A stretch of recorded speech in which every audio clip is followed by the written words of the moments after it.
പിന്നെ ചിലർക്ക് ഇപ്പൊ എന്തെങ്കിലും ഒരു ഫുഡ് അലർജി റിലേറ്റഡ് ആയിട്ടുണ്ടെങ്കിൽ ചില കുട്ടികൾക്ക് കൗസ് മിൽക്ക് അലർജി ഉണ്ട്, ഇയർലി ആയിട്ട് കുട്ടികൾക്ക് നല്ല കരച്ചിൽ വയറ് ബുദ്ധിമുട്ടുകൾ ഉണ്ടാവും.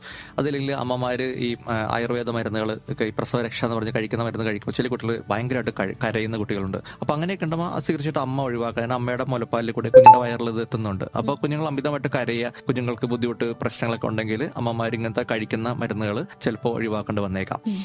പിന്നെ നമുക്ക് കുഞ്ഞുങ്ങളുടെ ഹെൽത്തിന് വേണ്ടി ഈ പ്രോബയോട്ടിക്സ് വളരെ ഇമ്പോർട്ടന്റ് ആണ്. അപ്പോൾ പ്രോബയോട്ടിക്സ് നമ്മുടെ ഇമ്മ്യൂണിറ്റിക്കും അവരുടെ വിശപ്പിനും അവരുടെ വയറിലെ ഗ്യാസ് ഫോർമേഷൻ കുറയ്ക്കാനും മറ്റ് വയറിന്റെ വെൽബീയിങ് കോൺസ്റ്റിപ്പേഷൻ വരാതിരിക്കാനൊക്കെ. അപ്പോൾ പ്രോബയോട്ടിക്സ് നമുക്ക് എവിടെ നിന്ന് കിട്ടുക?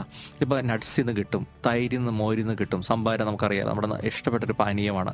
അപ്പൊ അതെല്ലാം കുട്ടികളെ കൊടുത്ത് പഠിപ്പിക്കുക, എൻകറേജ് ചെയ്യുക. തൈരിനെ കുറിച്ച് പറയുമ്പോഴും ഒരു സംശയമാണ്. ഈ പ്രോബയോട്ടിക്സിൽ ഉൾപ്പെടുന്നതാണ് തൈര്. അത് ഈ തൈര് പലപ്പോഴും നമ്മൾ മുമ്പേ പറഞ്ഞില്ലേ, കഫത്തിന് കാരണമാകുമോ എന്നുള്ളൊരു സംശയം കൂടെ പലപ്പോഴും നിലനിൽക്കാറുണ്ട്. നമ്മളിപ്പോ ഈ തൈര് എന്ന് പറയുമ്പോൾ പാല് പോലെ ഡയറക്റ്റ്